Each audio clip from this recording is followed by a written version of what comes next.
is going to be recorded, and I'm sure that anyone who wasn't able to catch us live would be able to um watch the recording when they join us, right?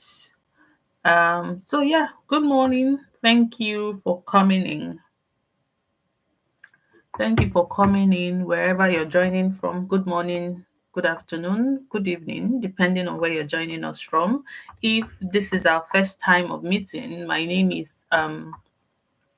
Dr. Vivian Okoye, and I do a lot of things. I have many expressions, but I like to sum them up in one sentence, and that is I heal minds for a living. So I I call myself the mind healer, right? And that's really the essence of what I do. And in all my expressions, be it working with kids, be it working with parents, be it working with families, be it working with organizations, my philosophy is that I would not want anybody to come to me and then leave me better than they came, right? I want you to come to me and leave me worse than they came. So I want you to come to me and leave me better than you came, right? You come to me and you leave me with more joy, more happiness, more information, more awareness, whatever it is, or whatever that looks like. But leave me better, feeling better in your soul and in your mind than you came, right? So this morning, this live session is really inspired by something that happened to me recently, and which I feel like is a conversation that we all need to have as parents. If you have a child who has a device, who has access to the internet, who has access to the socials, then this is a conversation that we all need to have. So if you're listening to me and you know someone who needs to be here, your friends, your family, even your enemies, right? If you know anyone who has a child who needs to be here, I would appreciate if you just share this link, with them. This is a chill conversation. If you have ever been to any of our Saturday morning sessions, is really chill. We call it family meeting, right? Where we just talk about challenges we have and how to navigate those challenges. And this morning is all about how we can keep our children safe online. And it's really an interesting thing, because when we talk about keeping our children safe online, it seems like an abstract conversation, in the sense that people don't realize that the virtual world is as real as the real life world. I mean, you have a 13-year-old or 14-year-old, you're not going to send them into the city without any guidance. You're not going to send them out there without supervision, right? We take so much care. I mean, even now, before we send our children to the shops, we're all worried, we're all panicked, we're all making sure and checking that they can do that and they can do that and they'll be safe. But then when it comes to the virtual world, I don't think that we take as much care as we do for the physical world, because a lot of us hand our children access to devices, which is a whole world on its own, because there are a lot of people in that world, in that virtual world, who come to do different things and who have access to our children, and we don't even know it. We think it's all fun and entertainment. We think it's all good vibes, right? But there are people in that space whose intentions are downright evil. And we have to start thinking about it in that way, and thinking about the conversations that we need to be having with our children before we actually send them into that world or into that space. And those conversations are like ongoing. They should be ongoing conversations, right? Ongoing conversations that we need to keep having with our children, as long as they are in that space and as long as they are using devices, as long as they have access to internet, and as long as they're on the socials, right? So at the end of this, I'm really a bit frustrated because I can't see your conversations, I can't see your chats. This is my first time going live on YouTube, and it's a bit new, so I'm gonna stick to StreamYard in the future. But yeah, we'll do it regardless. Anyways, So at the end of this, we want to understand what our children are up against in this online world. And then we want to kind of like talk about strategies that we can use to build healthy habits and conversations we need to have, with them, maybe code of conduct, how to operate, how to behave in that online space. Because if we're talking about the physical world, there are things you would tell your kids. Oh, when you go here, this is how to do, this is what to do, this is where to go, this is where not to go, and all of that. And I don't know how many of us, do that for our children, for the online space. If you have been in our community for a long time, you know that we have had quite a number of conversations around this, and we have talked about having a media agreement, a family media contract, where before you actually hand the media over to your kids, you have a contract, you have an agreement, you have your do's and don'ts. But this recent event, just opened my eye to a whole different aspect of things, in the sense that sometimes we think that our kids are smart and there are things that they cannot fall prey to, or sometimes we feel like we have done it all and so our kids are safe. But I just realized that sometimes it can be there under your nose and things are going on and you don't really know. And sometimes we kind of like overestimate our children's judgment of things. But what we need to understand is that children will be children, and as far as their brains have not fully developed, there is still an extent to which they can understand the consequences of their actions. They will make random judgments. They would make judgments in excitement. They will make decisions that are not properly thought through. So we cannot really overestimate their capacity. We cannot really overestimate their abilities. We need to keep checking, keep grounding, keep ensuring that what we're saying is going through and they're understanding and we're on the same page. Even as adults, we make mistakes, don't we? Even as adults, sometimes you fall to some online pranks, scams, and things, and you're wondering, how did I get here? Then talk more of a young child, like, or a young adult or a teenager who, is just out there. So, what conversations, right? What conversations really should we have with our children around online safety and keeping safe online, right? What conversation really should we have with them? There are a lot. There are a lot of things that happen on that space, and one of the conversations we need to have with them is about content, right? What content is appropriate? What content is inappropriate? Right? You go on TikTok and you see a lot of things, people dancing to different trends, right? Is it all trends that they should engage in? And engage in doesn't really just mean you're doing it. Engage in also involves watching it, commenting on it, liking it, right? So you want to have that conversation with your children. What is, and this is what the dinner table is for, right? Really just having conversation as family. This is what we talk about, family meetings, right? This is what they are for. This is what we talk about downtimes, having those family downtimes where you just checking and have all these random conversations, and you'll be amazed at things that can come up in those moments. So for you and your family and your kids, what is appropriate content? Because it will vary for different people. The content that you're okay to engage in might be something that I would never find myself engaging in. So it still comes down to having that value-based conversation. There are things that you might see and you're like, well, there's nothing wrong with it. And I would see it and I'm like, no way, I'm doing that.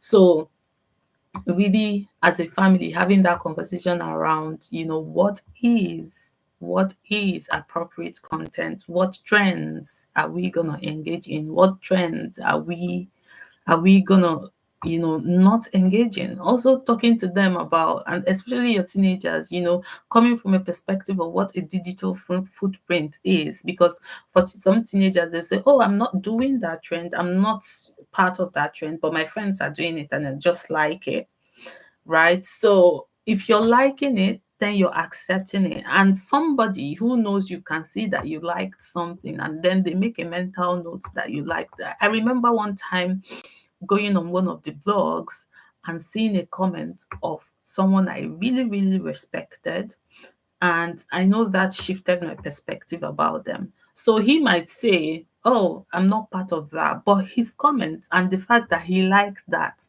just told me a different thing about them. So we need to also, tell our children what digital footprints are, right? The things you're liking, the things you're commenting on, even if you're not actively part of the trend, also tells a lot about you, and it stays and it's there forever.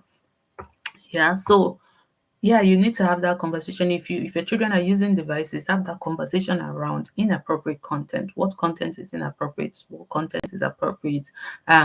Sexual content, pornography. They have access to all of these things.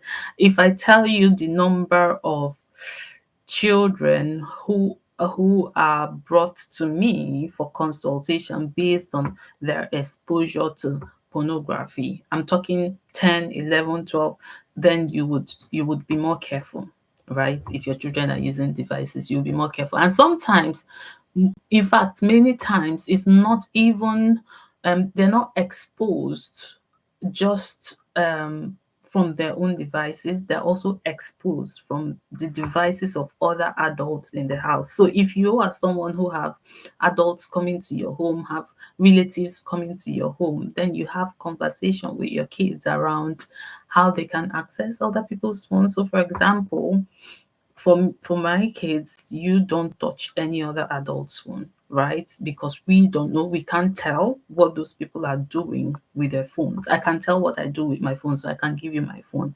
But if we have a relative or a friend who comes to stay over, no, you're not gonna touch their phone because we don't know what they do on their phone, right? And they could expose you to content that is inappropriate. So very, very important.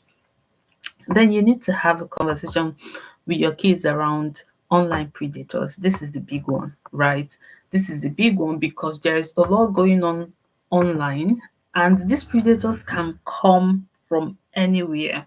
It isn't just on the socials, even on the gaming apps, right? Multiplayer games, right? They are there. So they come out, they pose as children, they're chatting with your kids, they pose as their age mates, they pose as teenagers, right?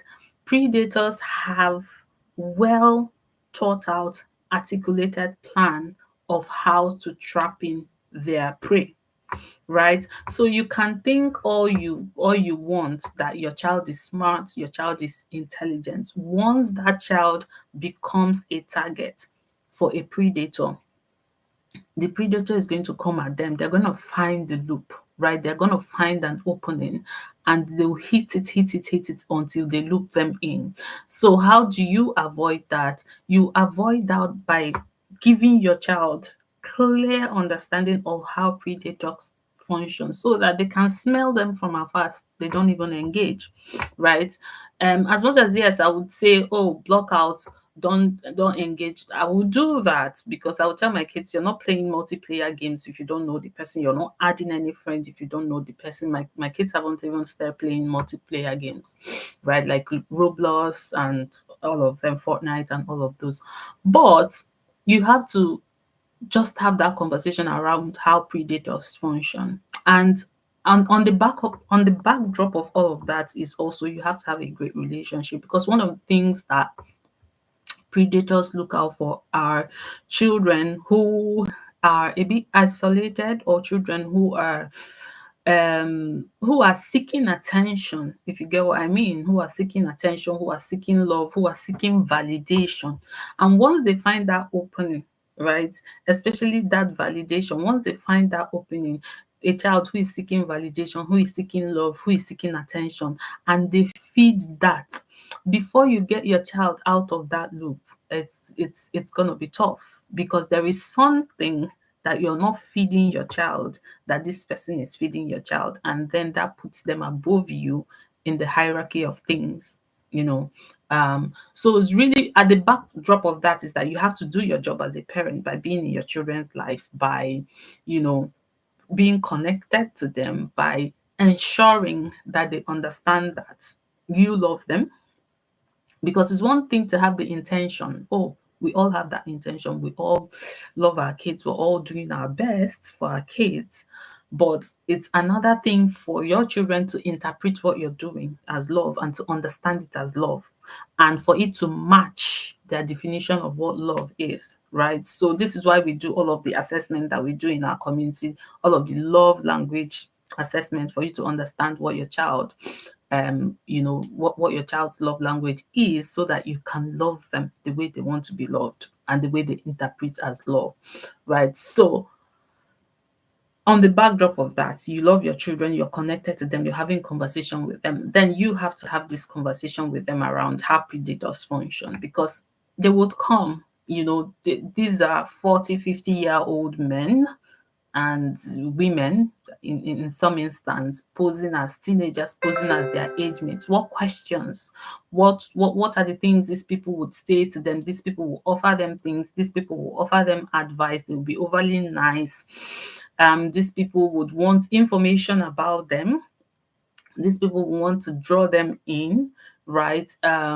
These people will make them to lie. These people will force them not to say, not to tell other people about them, right? Um, you know, so for example, the if you got my broadcast, the young girl that I was talking to, this guy that was talking to her had told her, when she had mentioned to the guy that this is how old I am, the guy said, no, can you delete that and write I am 19 years old?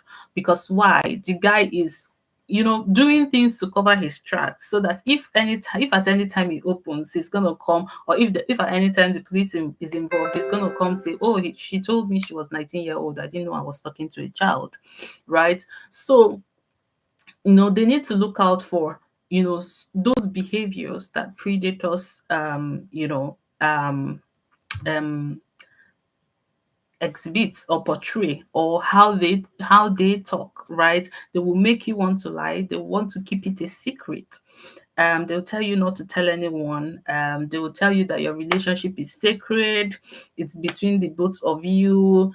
They would try to be overly nice, try to offer you things that you don't have, try to say things, try to make you feel like other people don't like you as much as they do. So they'll try to tell you things about your parents, to make them look like they're bad, right? So for example, if a young child would have an argument with their parents and go to a predator, um to talk about that argument, instead of the predator trying to help them to get back with their parents, that the predator is going to blow the thing out of proportion and make it look like the parent is a bad person, so that they are gaining more trust of this young person.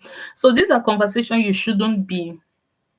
shouldn't get tired of having with your young people. And it looks like, and as we're talking about it now, it looks like, oh, my daughter cannot fall for that, she's too smart. Oh, my son, he will not fall for that, he's too smart.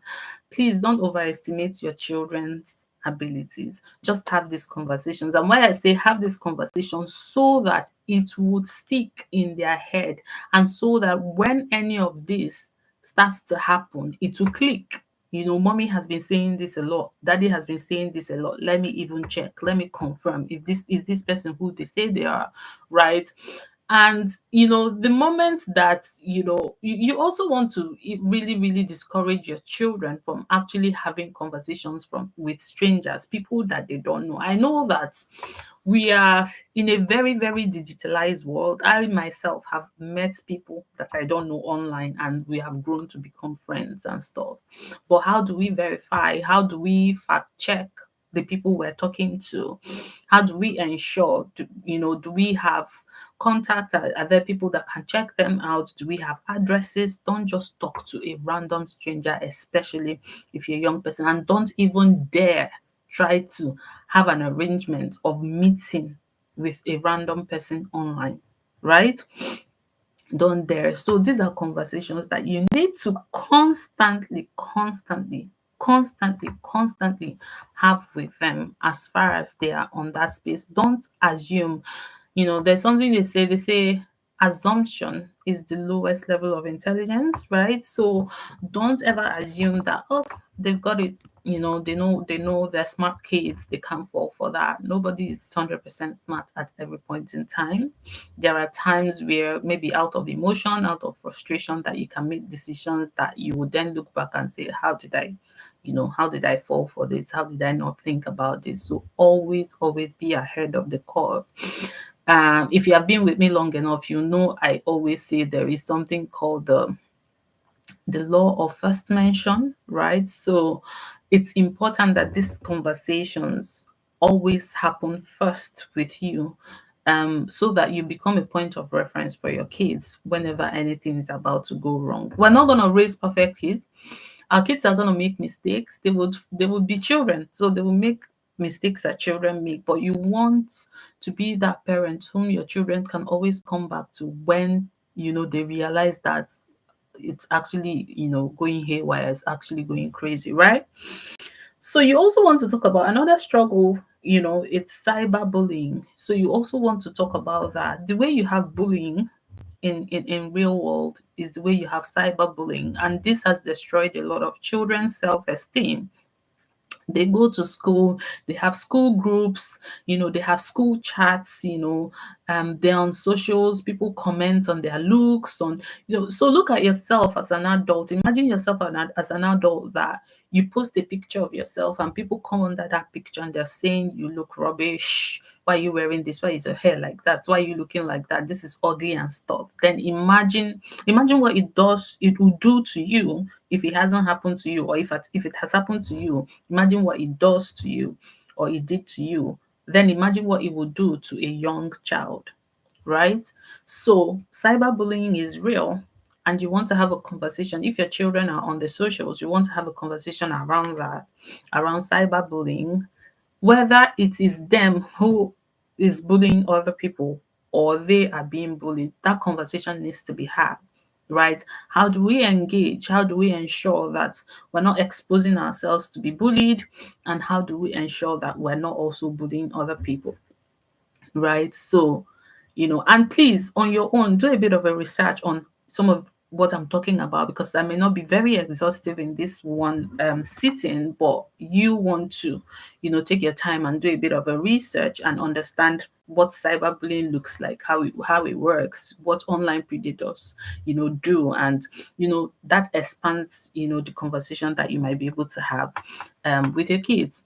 Another conversation, very important, is identity theft and scam, right? So your children need to understand, what privacy is, what information that they are allowed to share out there. They shouldn't share their full name, their location. They shouldn't share real-time events. So for example, if you are in a fast food, for example, or you're at a party, for example, you don't have to share it that time. You can have all your recordings, have all your videos, and when you have left that space, you can then share.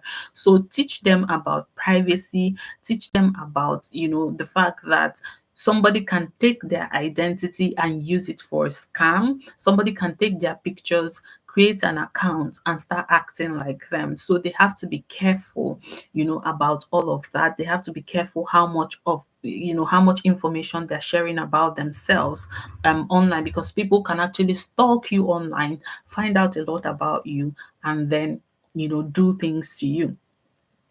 Um, we also want to talk about the addictive effect of being on screen. How much screen is good? How does it impact your mental health? How does it impact your academic? How does it impact your ability to focus, and all of that? So these are like really, really important conversation as parents that we need to have. If we have children who are already using devices, or if you plan to get a device, for your children, if you haven't given your children a device yet, then this is in good time, right? You need to sit them down, have all of this conversation, and then come to that point where you both reach an agreement, you both have a contract for how they will use their device before you then hand the device over to them. But if you have already given them a device, it's fine. There is no harm. You can start having that conversation right now. And one of the ways I tell people, don't make these things awkward. Yeah. There are always teaching moments. There are things happening. If you're online, there are things trending. There are people dying. So, for example, predators, online predators, that's one of the easiest ones to have. There are girls who are being killed for visiting people. Bring that up on your dinner table. Guys, did you guys hear this information that is trending? For example, there is a girl, so, and then allow them to talk, you know, throw it open as an open conversation, hear their opinion, and then give them superior knowledge. And you want to approach that, because most times one of the things I say this very often, one of the things that happen when we see a trending information is that we're quick to give our hot takes and hot advice. We don't first sit down to reflect and think, this could have been me, this could have been my child, this could be anybody. We just feel that we are righteous and we are above some of these things, and we just say, oh, God forbid, oh, it cannot be me, my children are this, and your children are, they're not different from any other child, right? Yes, we're doing our best. Yes, we're hands-on parents. Yes, we're conscious parents. But anytime you see anything happening, anything trending, I want you to first think, could this have been my child? Or if this is my child, how would they have responded? Would it have been any different? Think like that. It helps you to, assess your parenting, assess the conversations you want to have with your children, and reassess how you're doing things. But if you're focused outwardly at, blaming and advising and all of that, you don't even take the lessons that come from that experience, right? So really, really important. Use those teaching moments, use those trending topics, come to your dinner table and have these conversations with your children, right? And if they're already using devices, you want to start with setting some healthy habits. So what does healthy habits look like? You want to start having, like, setting clear screen time limits, right? Screen time limits can be a saver for you, in the sense that they're not just out there wandering, right? So it may not be that you totally eradicate screen, especially if you have younger children.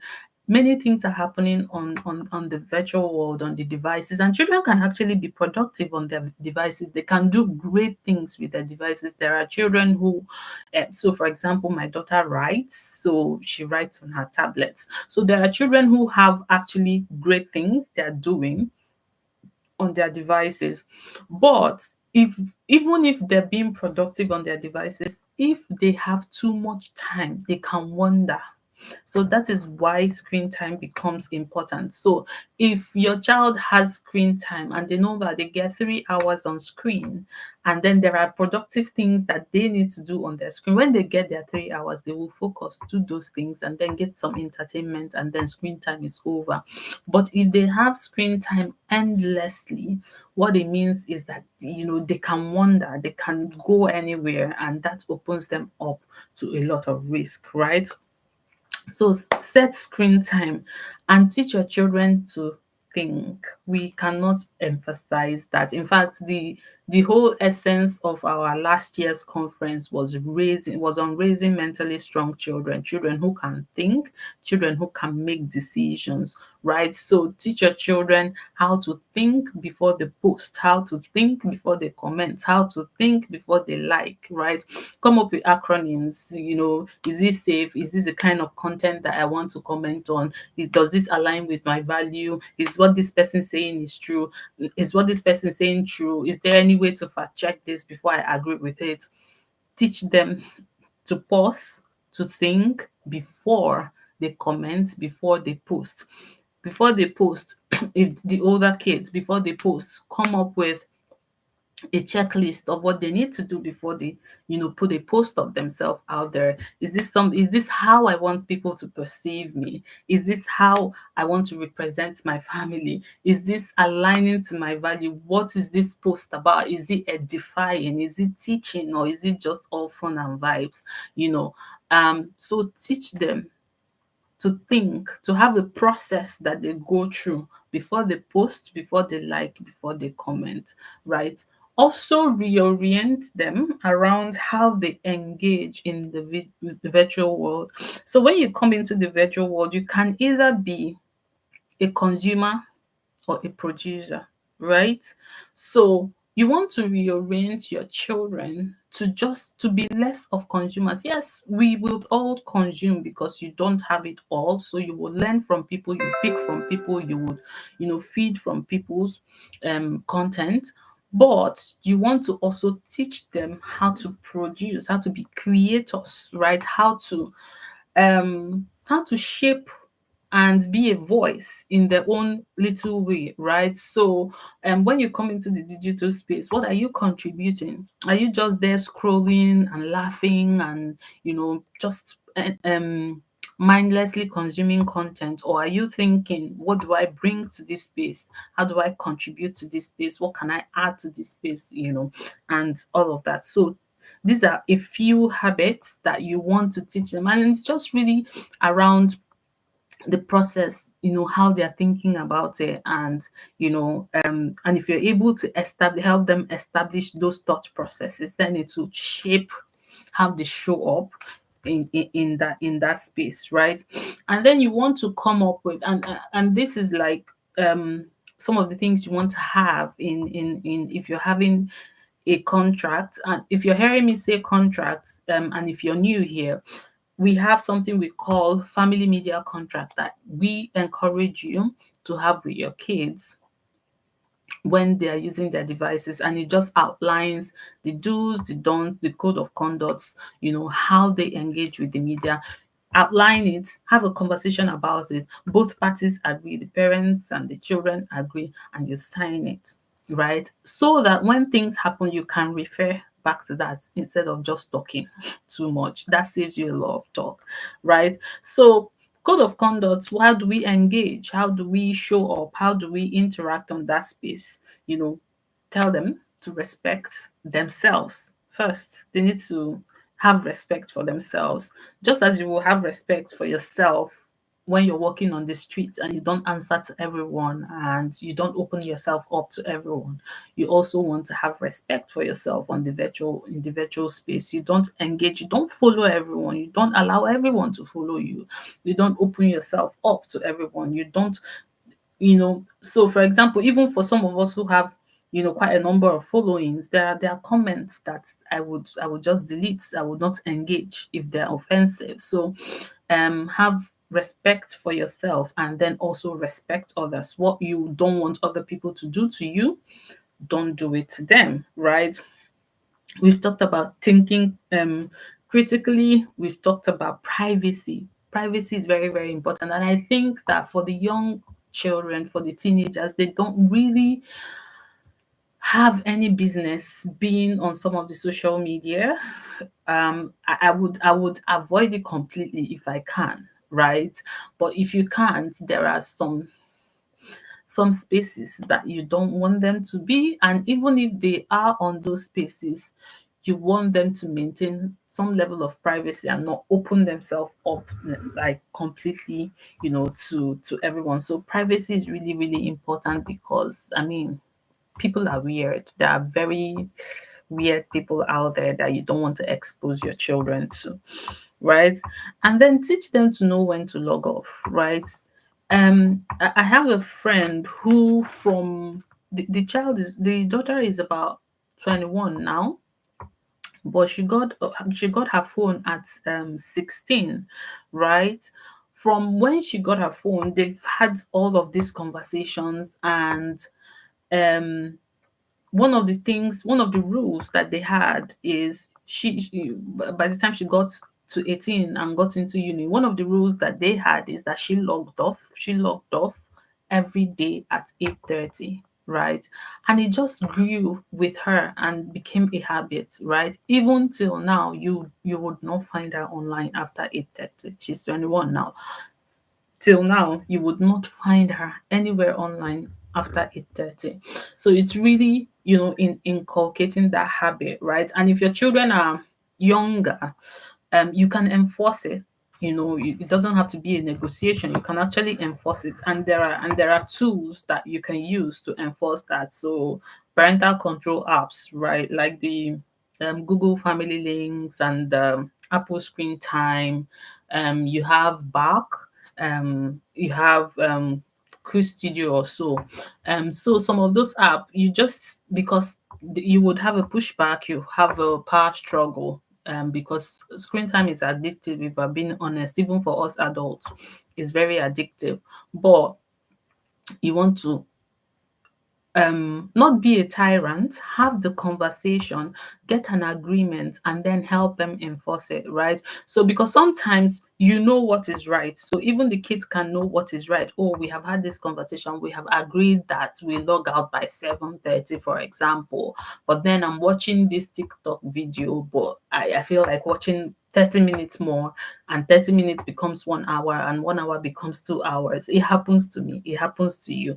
So but for them, you want to, because of what you want to achieve as well, because of their growing brain, you want to help them enforce that. So some of these tools might be important for you to use, and then that automatically logs anybody out wherever they are. Once you put your, for example, Apple screen time, once you set it to go off at, for example, 8 o'clock, it shuts down all the app except calls, for example.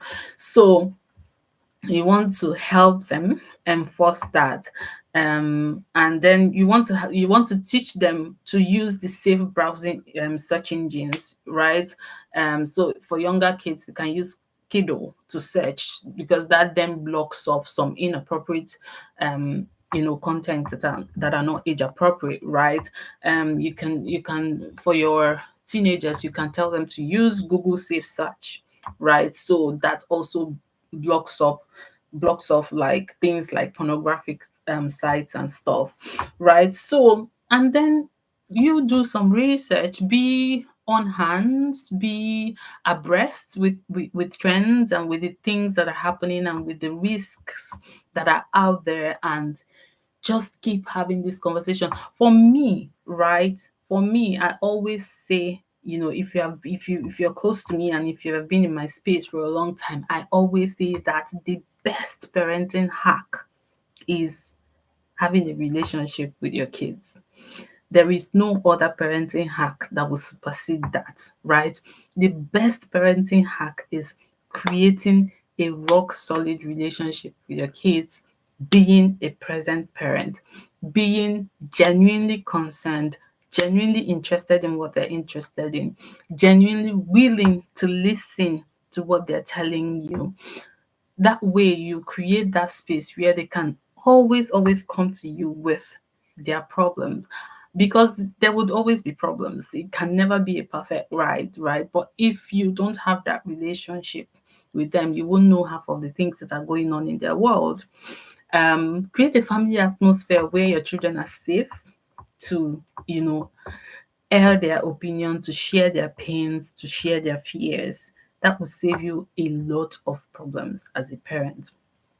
Again, I'd like to remind us that the virtual world is as real as the physical world, and even riskier than the physical world.